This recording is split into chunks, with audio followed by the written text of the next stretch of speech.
Ce n'est pas une habitude de vous accueillir, mais plutôt un privilège de vous revoir en séjour pour la célébration d'une des valeurs cardinales qui fondent votre engagement politique, à savoir la défense et la promotion de la liberté d'expression.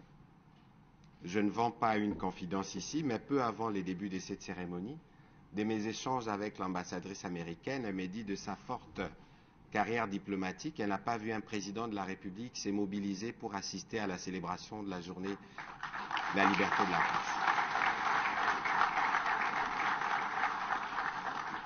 Ceci est justement la preuve que la démocratie que vous avez tant défendue depuis votre jeune âge vous tient à cœur et la liberté d'expression est à cette démocratie un des poumons principaux. De votre dernier discours devant nous, à l'occasion de la clôture des États généraux, j'ai retenu une formule que plus d'une fois vous avez mentionnée, le dire et le faire. Et dans le même discours, vous avez pris l'engagement de vous impliquer pour la célérité et l'adoption de nos textes. Aujourd'hui, avec la promulgation de la nouvelle loi sur la presse, c'est chose faite. Excellence, Monsieur le Président de la République, vous l'avez dit et vous l'avez fait. Vous avez donc tenu parole et aujourd'hui il est de mon devoir, comme ministre des tutelles, de saluer votre accompagnement permanent et étroit et de porter le remerciement de tous les professionnels des médias et autres acteurs du secteur à votre autorité. Et je voudrais pour ce faire que ces remerciements puissent se faire entendre dans la salle.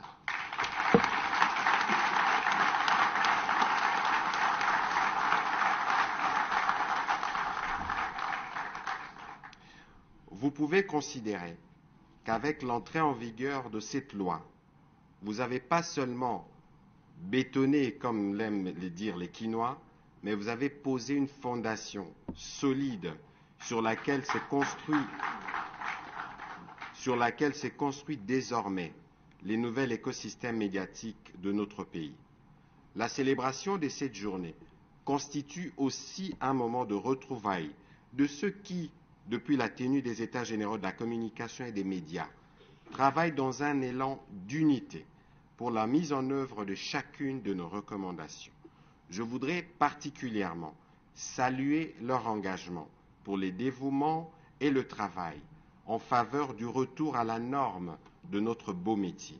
En même temps que je voudrais saluer nos partenaires ici représentés qui nous accompagnent dans ce travail quotidien.